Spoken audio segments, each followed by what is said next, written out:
എല്ലാവർക്കും നമ്മുടെ ഇന്നത്തെ ക്ലാസ്സിലേക്ക് സ്വാഗതം. ഇവിടെ നമുക്കൊരു സർക്കിൾ കാണാൻ പറ്റും അല്ലെ. ഞാൻ ഇവിടെ ഒരു സർക്കിൾ വരച്ചിട്ടുണ്ട്. ആ സർക്കിളിന്റെ 4 പോയിന്റിൽ കൂടി എന്ത് കടന്നു പോകുന്നുണ്ട്? ടാൻജന്റുകൾ കടന്നു പോകുന്നുണ്ട് അല്ലെ. അതായത് ഇവിടെ നിന്ന് ഈ പോയിന്റിൽ നിന്ന് രണ്ട് ടാൻജന്റ് ഇങ്ങോട്ട് പോകുന്നു, ഇവിടെ നിന്ന് രണ്ട് ടാൻജന്റ് അല്ലെ, ഇവിടെ നിന്ന് രണ്ട് ടാൻജന്റ്, അതുപോലെ തന്നെ ഇവിടെ നിന്നും രണ്ട് ടാൻജന്റ് അല്ലെ. അതായത് ഈ സർക്കിളിന്റെ 4 പോയിന്റിലൂടെ എന്ത് കടന്നു പോകുന്നുണ്ട്? ഈ ടാൻജന്റുകൾ കടന്നു പോകുന്നുണ്ട്. അപ്പൊ ഈ ടാൻജന്റുകളെല്ലാം കൂടി ഒരു ക്വാഡ്രിലാറ്ററൽ അല്ലെ, ഒരു ചതുർഭുജം, നമുക്കൊരു ചതുർഭുജം കാണാൻ പറ്റും അല്ലെ. ഒരു ചതുർഭുജം ഉണ്ടായിട്ടുണ്ട്. ഇനി നമുക്കറിയാം, ഒരു സർക്കിളിലെ ഒരു പോയിന്റിൽ നിന്ന് സർക്കിളിലേക്ക് വരയ്ക്കുന്ന ഈ ടാൻജന്റിനൊക്കെ എന്തായിരിക്കും? തൊടുവരയ്ക്കൊക്കെ തുല്യ നീളമായിരിക്കും നമുക്കറിയാം അല്ലെ. അപ്പൊ അങ്ങനെയാണെങ്കിൽ ഇവിടെ നോക്കിയേ, ഇവിടെ ഒരു പോയിന്റ്, ഈ പോയിന്റിൽ നിന്ന് ഇങ്ങോട്ടൊരു ടാൻജന്റ്, ഇങ്ങോട്ടൊരു ടാൻജന്റ് അല്ലെ. അതായത് രണ്ട് ടാൻജന്റുകൾ ഈ സർക്കിളിലേക്ക് പോകുന്നുണ്ട്. അങ്ങനെയാണെങ്കിൽ നമ്മൾ പഠിച്ചതനുസരിച്ച് എന്തായിരിക്കും? ഈ ടാൻജന്റുകളുടെ നീളങ്ങൾ തുല്യമായിരിക്കും അല്ലെ, നീളം തുല്യമായിരിക്കും. അങ്ങനെയാണെങ്കിൽ ഇവിടെ നിന്ന് ഇവിടം വരെയുള്ള നീളത്തിലായിരിക്കും. ഇപ്പൊ എ ആണെന്ന് വിചാരിക്കുക, എ സെന്റിമീറ്റർ. അപ്പൊ ഇവിടെ നിന്ന് ഇവിടം വരെയുള്ള നീളം എ ആണെങ്കിൽ നമുക്കറിയാം ഈ ടാൻജന്റിന്റെ നീളത്തിൽ തന്നെ ആയിരിക്കും, എ തന്നെ ആയിരിക്കും അല്ലെ, എ തന്നെ ആയിരിക്കും. ഓക്കെ, ഇനി ഈ പോയിന്റ് എടുത്ത് നോക്കിയേ, ഇവിടെ നിന്ന് ഇങ്ങോട്ട് അല്ലെ, ഇവിടെ നിന്ന് ഇങ്ങോട്ട്, അതായത് ഇത് രണ്ടിന്റെ നീളം എന്തായിരിക്കും? തുല്യമായിരിക്കുമല്ലോ. അപ്പൊ ഈ നീളം നമുക്ക് ബി ആണെന്ന് വിചാരിക്കാം, ബി. അങ്ങനെയാണെങ്കിൽ ഈ നീളത്തിൽ വരും, ഇവിടെ നിന്ന് ഇവിടം വരെയുള്ള നീളത്തിൽ വരും, അതും ബി തന്നെ ആയിരിക്കും അല്ലെ. ഓക്കെ, ഇനി ഈ പോയിന്റ്, ഇവിടെ നിന്ന് ഇങ്ങോട്ടൊരു ടാൻജന്റ്, ഇങ്ങോട്ടൊരു ടാൻജന്റ് അല്ലെ. അപ്പൊ നമുക്കറിയാം ഇവിടെ പറഞ്ഞ പോലെ തന്നെ ഈ രണ്ടിന്റെയും നീളം ഈക്വൽ ആയിരിക്കും. അപ്പൊ ഇവിടെ സി ആണെങ്കിൽ നമുക്ക് ഇതിനെയും സി ആണെന്ന് പറയാം അല്ലെ, നീളങ്ങൾ സി ആയിരിക്കും. ഇനി ഈ പോയിന്റ് നോക്കിയേ, ഇവിടെ നിന്ന് ഇങ്ങോട്ടൊരു ടാൻജന്റ്, ഇങ്ങോട്ടൊരു ടാൻജന്റ് അല്ലെ. അപ്പൊ അങ്ങനെയാണെങ്കിൽ ഇവിടെ പറഞ്ഞ പോലെ തന്നെ നമുക്ക് ഈ നീളം എത്രയാണോ ആ നീളം തന്നെയായിരിക്കും ഇവിടെ ഉണ്ടാവുക. ഇപ്പൊ ആ നീളം ഒരു ഡി സെന്റിമീറ്റർ ആണെന്ന് വിചാരിക്കുക. അങ്ങനെയാണെങ്കിൽ ഇവിടെയും ഡി തന്നെ ആയിരിക്കും. ക്ലിയർ ആയല്ലോ. ഇനി നമുക്ക് ഈ ചതുർഭുജത്തിൽ അതായത് ക്വാഡ്രിലാറ്ററിലെ ഓപ്പോസിറ്റ് സൈഡുകളുടെ വശങ്ങളുടെ തുകയൊന്ന് നമുക്കൊന്ന് കണ്ടു നോക്കാം. മനസ്സിലായല്ലോ. അതായത് ഓപ്പോസിറ്റ് സൈഡുകൾ അല്ലെ, ഇപ്പൊ ഇതും അല്ലെ. അപ്പൊ ഈ രണ്ട് വശങ്ങൾ കൂടി കൂട്ടിക്കഴിഞ്ഞാൽ നമുക്ക് എത്ര കിട്ടും? ഇവിടെ നോക്കിയാൽ ഇവിടെ എ, ഇത് ബി അല്ലെ. ഇവിടെ മുതൽ ഇവിടം വരെ എ സെന്റിമീറ്റർ, ഇവിടെ നിന്ന് ഇവിടം വരെ ബി സെന്റിമീറ്റർ അല്ലെ. അപ്പൊ നമുക്ക് എന്ത് കിട്ടും? എ പ്ലസ് ബി അല്ലെ. താഴത്തെ ഈ സൈഡിന്റെ നീളം എ പ്ലസ് ബി. ഈ ഇതിന്റെ ഓപ്പോസിറ്റ് കിടക്കുന്ന ഈ സൈഡിന്റെ നീളം, ഇവിടെ നിന്ന് ഇവിടം വരെ സി ഉണ്ട്, ഇവിടെ നിന്ന് ഇവിടം വരെ ഡി അല്ലെ. അതായത് C plus D plus C plus D. അപ്പൊ ഇതാണ് ഈ രണ്ട് ഓപ്പോസിറ്റ് സൈഡുകൾ കൂടി കൂട്ടിക്കഴിഞ്ഞാൽ നമുക്ക് ഇതാണ് അളവ് കിട്ടുക. ഓക്കെ, ഇനി നമുക്ക് എന്ത് ചെയ്യാം? ഈ രണ്ട് സൈഡുകൾ തമ്മിലൊന്ന് ആഡ് ചെയ്ത് നോക്കാം അല്ലെ. ഈ രണ്ട് ഓപ്പോസിറ്റ് സൈഡുകൾ തമ്മിലൊന്ന് ആഡ് ചെയ്ത് നോക്കാം. അപ്പൊ എന്ത് വരും? ഇവിടെ നോക്കിയാൽ എ പ്ലസ് ഡി അല്ലെ, എ പ്ലസ് ഡി. പിന്നെ ഇപ്പുറത്ത് നോക്കിയാൽ അതൊക്കെ വരുന്നുണ്ട് B plus C plus B plus C അല്ലെ. ഇതാണ് ഈ രണ്ട് ഓപ്പോസിറ്റ് സൈഡുകൾ തമ്മിൽ കൂട്ടിക്കഴിഞ്ഞാൽ നമുക്ക് കിട്ടുക. ഇനി A plus B plus B plus C എന്ന് പറഞ്ഞാൽ എന്താണ്? അതായത് A plus B plus C plus D അല്ലെ. ഓർഡർ ഒന്ന് മാറിയെന്നുള്ളൂ അല്ലെ. അതായത് ഇവിടെ നോക്കിയാൽ ഈ രണ്ട് വശങ്ങൾ തമ്മിൽ കൂട്ടിക്കഴിഞ്ഞപ്പോൾ നമുക്ക് A plus B plus C plus D എന്ന് കിട്ടി. ഈ രണ്ട് ഓപ്പോസിറ്റ് വശങ്ങൾ തമ്മിൽ കൂട്ടിയപ്പോൾ നമുക്ക് എന്ത് കിട്ടി? A plus B plus C plus D എന്ന് കിട്ടി അല്ലെ. അതായത് ഇതിൽ നമുക്ക് എന്ത് മനസ്സിലായി? ഒരു വൃത്തത്തിലെ, ശ്രദ്ധിക്കുക, ഒരു വൃത്തത്തിലെ 4 ബിന്ദുക്കൾ അല്ലെ, 4 ബിന്ദുക്കൾ, ഈ 4 ബിന്ദുക്കളിലൂടെ തൊടുവരകൾ പോകുന്നു.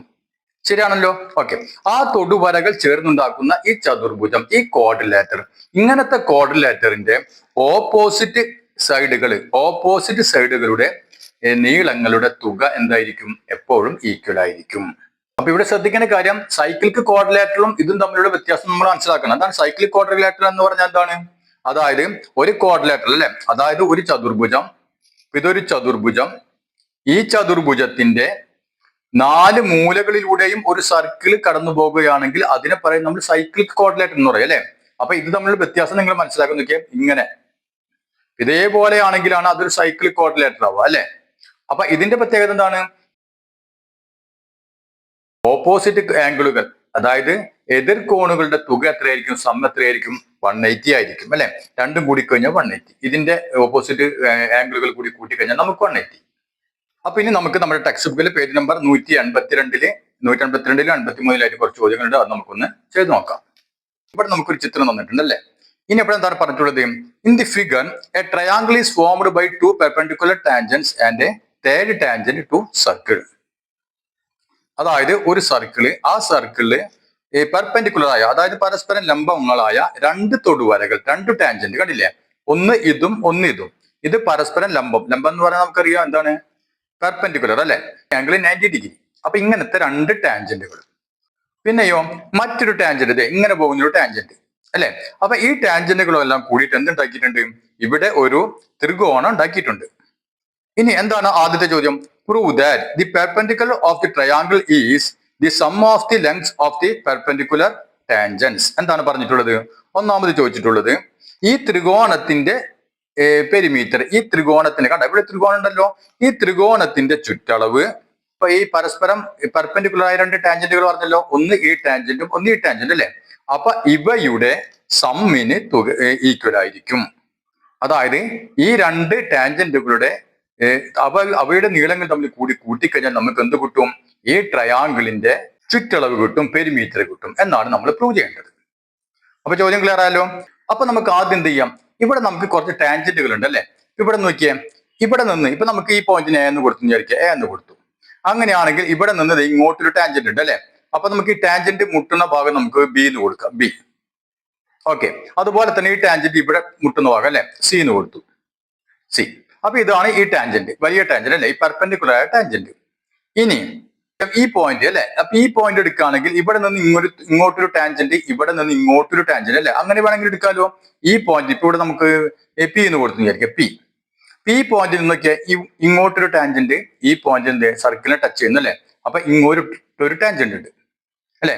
അപ്പൊ നമുക്ക് ഒരു പണിയാം, ഇതിനെ പി, ഈ പോയിന്റ് ക്യൂ എന്ന് കൊടുക്കാം.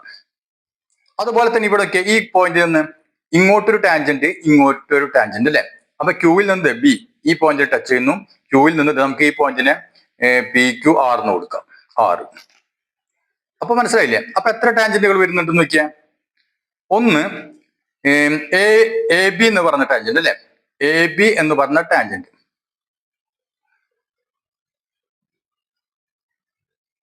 എത്ര വരുന്നുണ്ട്? എ ബി എന്ന് പറഞ്ഞ ടാൻജന്റും പിന്നെ എ സി എന്ന് പറഞ്ഞ ടാൻജന്റ് അല്ലെ, അത് ഈക്വൽ ആണ്.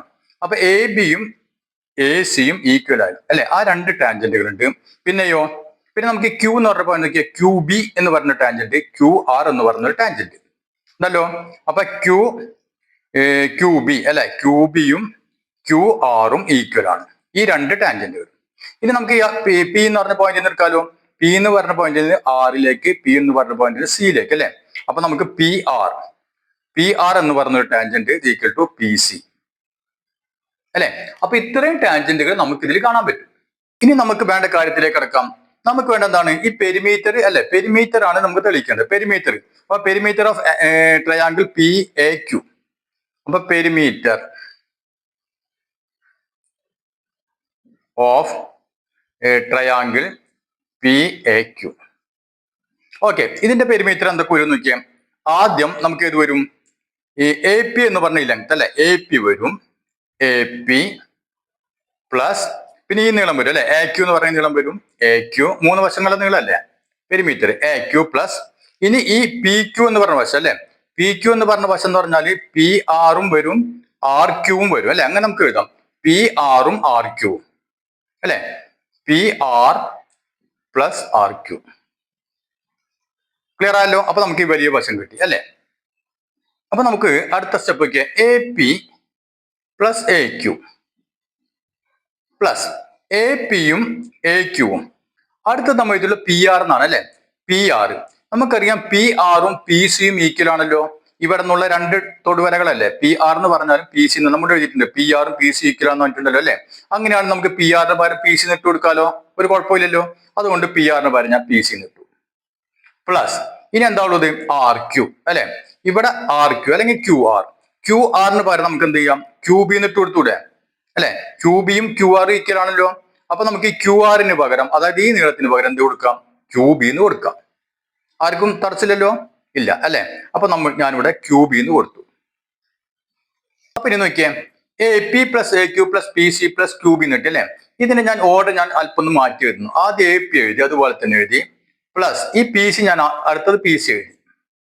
പ്ലസ് അടുത്ത ഞാൻ എ ക്യൂന് എഴുതി, എ ക്യൂ അല്ലെ. ഈ ഓർഡർ ഒന്നും മാറ്റി എഴുതി, വേറെ ഒന്നും ചെയ്തിട്ടില്ല. A Q plus Q B എന്ന് എഴുതി. ഓക്കെ, ഇതെന്തിനാ എഴുതിയെന്ന് ഇപ്പൊ നിങ്ങൾക്ക് മനസ്സിലാവും. ഇവിടെ നോക്കിയേ, A P plus P C.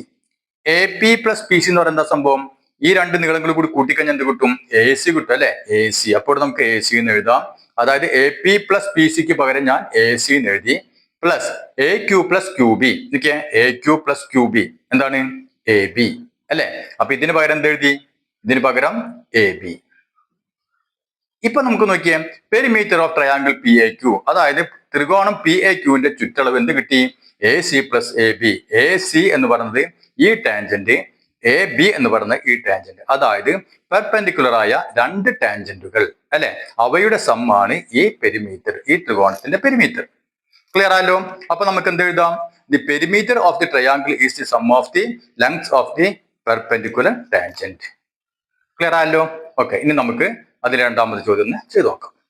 Prove that the length of each of the perpendicular tangents is equal to the radius of the circle. എന്താണ് പറഞ്ഞിട്ടുള്ളത്? അതായത് ഈ പെർപെൻഡിക്കുലർ ആയ രണ്ട് തൊടുവരകൾ അല്ലെ, രണ്ട് ടാൻജന്റുകൾ, ആ ടാൻജന്റുകൾ ഓരോന്നിന്റെ നീളം, ഈ ടാൻജന്റുകളുടെ നീളം എന്തിന് ഈക്വലാണ്? ഈ സർക്കിളിന്റെ റേഡിയസിന് ഈക്വൽ ആണ്. ഈ സർക്കിളിന്റെ റേഡിയസിന് ഈക്വൽ ആയിരിക്കും ഇതിന്റെ നീളവും റേഡിയസ് തന്നെ ആയിരിക്കും, ഇതിന്റെ നീളവും റേഡിയസിന് തുല്യമായിരിക്കും എന്നാണ് നമ്മൾ പ്രൂവ് ചെയ്യേണ്ടത് അല്ലെ. അപ്പൊ ഇതാണ് നമ്മുടെ സർക്കിളിന്റെ സെന്റർ. ഓക്കെ, നമുക്ക് എന്ത് ചെയ്യാം? നമുക്ക് ആദ്യം ഇവ തമ്മിലൊന്ന് യോജിപ്പിക്കാം. അപ്പൊ ഇവിടെ നോക്കിയേ, ഇവ തമ്മിൽ അങ്ങോട്ട് യോജിപ്പിച്ചു കൊടുത്തല്ലേ. ഇപ്പൊ നമുക്കറിയാം ചോദ്യത്തിലുണ്ട് ഇതെന്താണ് 90 ഡിഗ്രി ആണ്, പെർപെൻഡിക്കുലർ ആണെന്ന് നമുക്കറിയാം അല്ലെ. ഇനി ഇങ്ങോട്ട് നോക്കിയേ, ഇവിടെ ഒരു ടാൻജന്റും ഈ റേഡിയസും അല്ലെ, റേഡിയസ് ആണിത്. അപ്പൊ റേഡിയസും ടാൻജന്റും തമ്മിൽ എത്ര ഡിഗ്രി ആണെന്ന് നമുക്കറിയാം? 90 ഡിഗ്രി ആണെന്ന് അറിയാലോ. അപ്പൊ ഈ ആംഗിൾ 90 ഡിഗ്രി. ഇതോ ഇതേപോലെ തന്നെ അല്ലെ, റേഡിയസും ടാൻജന്റും ആണ്. അങ്ങനെയാണെങ്കിൽ ഇതേ ആംഗിൾ 90 ഡിഗ്രി. അങ്ങനെയാണെങ്കിൽ ഈ ആംഗിൾ എന്തായിരിക്കും? സ്വാഭാവികമായിട്ടും ഇത് 90 തന്നെ ആയിരിക്കും അല്ലെ. ഇനി നമുക്കറിയാം ഈ എ എന്ന പോയിന്റിൽ നിന്ന് ഇങ്ങോട്ടുള്ള ടാൻജന്റും ഈ ടാൻജന്റും ഒരേ ലെങ്ത് ആണ് അല്ലെ. അപ്പൊ ഈ നീളം തന്നെയായിരിക്കും ഈ നീളം. അങ്ങനെയാണെങ്കിൽ ഈ നീളം തന്നെയാവില്ല ഇവിടെ ഉണ്ടാവുക. കാരണം എന്താ? ഈ ആംഗിൾ ഒക്കെ 90 ഡിഗ്രി ആണ് അല്ലെ. അപ്പൊ ഈ വശത്തിന്റെ നീളം തന്നെയായിരിക്കും ഇവിടെ ഉണ്ടാവുക, ഈ വശത്തിന്റെ നീളം തന്നെയായിരിക്കും ഇവിടെ ഉണ്ടാവുക അല്ലെ. ഇനി ഈ വശവും ഈക്വൽ ആണ്, അതായത് എല്ലാ വശങ്ങളും ഈക്വൽ ആണ്. മാത്രമല്ല ഈ നാല് കോണുകളും എന്താണ്? നാല് കോണുകളും 90 ഡിഗ്രി വെച്ചാണ് അല്ലെ. അപ്പൊ നമുക്ക് എന്ത് പറയാം? ഇതൊരു സ്ക്വയർ ആണ് അല്ലെ. സ്ക്വയർ ആവുമ്പോൾ ഈ നീളം തന്നെയായിരിക്കും ഈ നീളം, അതായത് എ ബി എന്ന് പറയുന്ന ഈ ടാൻജന്റ് നീളം എന്തിന് ഈക്വൽ ആയിരിക്കും? C O. ഇത് സർക്കിളിന്റെ റേഡിയസ് ഈ റേഡിയസിന് ഈക്വൽ അല്ലെ, അതായത് ഇതും റേഡിയസിന് ഈക്വൽ. ക്ലിയർ ആയല്ലോ? അപ്പൊ നമുക്ക് എങ്ങനെ എഴുതാം? Since all angles of the coordinator is 90 degree അല്ലെ, അതായത് ഈ കോർഡിനേറ്ററിന്റെ ഈ ചതുർഭുജത്തിന്റെ നാല് ആംഗിളുകളും നാല് കോണുകളും 90 ഡിഗ്രി ആയതുകൊണ്ടും അല്ലെ, 90 ഡിഗ്രി ആയാൽ മാത്രം എന്താവും? സ്ക്വയർ ആവില്ല അല്ലെ. അപ്പൊ എന്താണ്? ഒരു ചതുരാവുള്ളൂ. പക്ഷെ 90 ഡിഗ്രി ആയതുകൊണ്ടും പിന്നെന്താണ്? And A B C equal to A C, A ബിയും എ സിയും ഈക്വൽ ആയതുകൊണ്ടും അല്ലെ. A B A C equal ആവെന്ന് പറഞ്ഞാൽ അത് രണ്ടെന്താണ്? ടാൻജന്റുകളാണ് അല്ലെ, ഒരു പോയിന്റിൽ നിന്നുള്ള ടാൻജന്റുകൾ. അപ്പൊ ഇത് ഈക്വൽ ആയി കഴിഞ്ഞാൽ ഇതും ഈക്വൽ ആയിരിക്കും അല്ലെ. കാരണം എന്താ? ഇതൊക്കെ 90 ഡിഗ്രി ആണ് അല്ലെ. അപ്പൊ നമ്മൾ എഴുതി since all angles of the coordinator is 90 degree and A B is equal to A C, A B A സിക്ക് ഈക്വൽ ആയിരുന്നു ചെയ്തുകൊണ്ട് A B O C is a square. A B O C എന്ന് പറയുന്നത് എന്താണ്? ഒരു സമചതുരമാണ് അല്ലെ. അപ്പൊ സമചതുരമായി കഴിഞ്ഞാൽ നമുക്കറിയാം ഈ എല്ലാ വശങ്ങളും നീളം ഈക്വൽ ആണ്. അതുകൊണ്ട് A B is equal to A C is equal to O B is equal to O C അല്ലെ. ഇത് നാലും തുല്യമാണ്. അപ്പൊ നമുക്ക് എന്ത് എഴുതാം? ലാസ്റ്റ് എന്ത് എഴുതാം? So the perpendicular tangents is equal to the radius of the circle. അതുകൊണ്ട് ഈ ലംബങ്ങളായ ഈ തൊടുവരകള് ഈ വൃത്തത്തിന്റെ റേഡിയസിന് തുല്യമാണ്. മനസ്സിലായല്ലോ? ഓക്കെ, ഇനി നമുക്കതിലെ മൂന്നാമത്തെ സബ് ക്വസ്റ്റ്യൻ ഒന്ന് ചെയ്ത് നോക്കാം. Prove that the perimeter of the triangle is equal to the diameter of the circle. അതായത് ഈ ത്രികോണത്തിന്റെ ചുറ്റളവ് സർക്കിളിന്റെ വ്യാസത്തിന് അല്ലെ, അതായത് ഡയമീറ്ററിന് തുല്യമാണെന്ന് പ്രൂവ് ചെയ്യണം. ചോദ്യം മനസ്സിലായല്ലോ?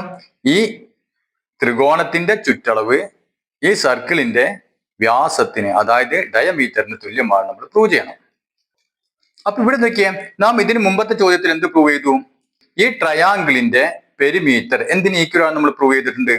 A B plus A C നമ്മൾ പ്രൂവ് ചെയ്തിട്ടുണ്ട് അല്ലെ. അതായത് ഈ പെർപെൻഡിക്കുലർ ആയ രണ്ട് ടാൻജന്റുകളുടെ സമ്മിന് തുല്യമായിരിക്കുന്ന പ്രൂവ് ചെയ്തിട്ടുണ്ട് അല്ലെ. ഫസ്റ്റ് ക്വസ്റ്റ്യൻ ഓർമ്മയുണ്ടല്ലോ. അപ്പൊ നമുക്ക് ആദ്യം അത് എഴുതാം. അതായത് ഈ ത്രികോണത്തിന്റെ പെരിമീറ്റർ എന്തിന് തുല്യമാണ്? എ ബി പ്ലസ് എ സിക്ക് ഈക്വൽ ആണ് അല്ലെ. അത് നമ്മൾ ഓൾറെഡി പ്രൂവ് ചെയ്ത കാര്യമാണ്. അതായത് പെരിമീറ്റർ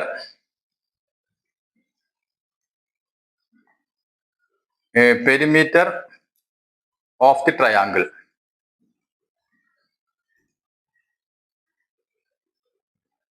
സീക്വൽ എന്ത് നമ്മൾ പ്രൂവ് ചെയ്തിട്ടുണ്ട്? A B plus A C നമ്മൾ പ്രൂവ് ചെയ്താണ് അല്ലെ. Is equal to A B plus A C. ഇത് നമ്മൾ പ്രൂവ് ചെയ്ത് കഴിഞ്ഞതാണ്. ഇനി ഇവിടെ നോക്കിയേ, നമുക്കറിയാം എ ബി നമ്മൾ നേരത്തെ ചോദ്യത്തിൽ ചെയ്തു എ ബിയും എ സിയും ഒക്കെ എന്താണ് ഇതിന് ഈക്വൽ ആണ് നമ്മൾ നേരത്തെ ചെയ്തിട്ടുണ്ട് അല്ലേ. അപ്പൊ നമുക്കൊരു സ്റ്റെപ്പും കൂടി കൂട്ടി എഴുതാം. എ ബി എന്ന് പറഞ്ഞത് ഒ സിക്ക് ഈക്വൽ ആണല്ലോ, ഇത് രണ്ട് ഈക്വൽ ആണല്ലോ അല്ലെ. അപ്പൊ എ ബിക്ക് വരെ നമുക്ക് എന്ത് കൊടുക്കാം, എ ബിക്ക് വരെ നമുക്ക് ഒ സി എന്ന് കൊടുക്കാം അല്ലെ. പ്ലസ് നമുക്കറിയാം ഒ സി എന്ന് പറഞ്ഞാൽ എന്താണ്, ഈ സർക്കിളിന്റെ റേഡിയസ് ആണ് അല്ലെ, റേഡിയസ് ആണ്. ഓക്കെ, ഒ ബി എന്താണ്, സർക്കിളിന്റെ റേഡിയസ് ആണ് അല്ലെ. അപ്പൊ നോക്കിയാൽ എ ബിക്ക് പകരം എ ബിയും ഒ സിയും ഒക്കെ ഈക്വൽ അല്ലേ. അപ്പൊ എ ബിക്ക് വരെ ഞാൻ ഒ സി എന്ന് കൊടുത്തു. ഇനി എ സി ഈ നീളത്തിന് പകരം എനിക്ക് എന്ത് കൊടുക്കാം, ഒ ബി എന്ന് കൊടുക്കാലോ, ഒ ബി എന്ന് കൊടുത്തു. ഓക്കെ, ഇനി നോക്കിയേ ഒ സി എന്ന് പറഞ്ഞാൽ റേഡിയസ് അല്ലെ, റേഡിയസ് ആണ്. പ്ലസ് ഒ ബി എന്ന് പറഞ്ഞാലും റേഡിയസ്. അപ്പൊ എന്ത് കിട്ടി, റേഡിയസ് അല്ലെ, രണ്ട് റേഡിയസ് നമ്മൾ കൂട്ടിക്കഴിഞ്ഞാൽ നമുക്ക് എന്ത് കിട്ടും, ഡയമീറ്റർ അല്ലെ, ഡി കിട്ടി, ഡയമീറ്റർ. അപ്പൊ നമുക്ക് എന്ത് എഴുതാൻ പറ്റും, the perimeter of the triangle is the diameter of the circle അല്ലെ. ഈ ത്രികോണത്തിന്റെ പെരിമീറ്റർ ചുറ്റളവ് എന്തിന് ഈക്വൽ ആണ്, perimeter of the triangle is equal to the D അല്ലെ, ഡയമീറ്റർ ഓഫ് ദി സർക്കിൾ. മനസ്സിലായല്ലോ. ഇനി നമുക്കിതിൽ ബാക്കി ചോദ്യങ്ങൾ നാളെ ചെയ്യാം.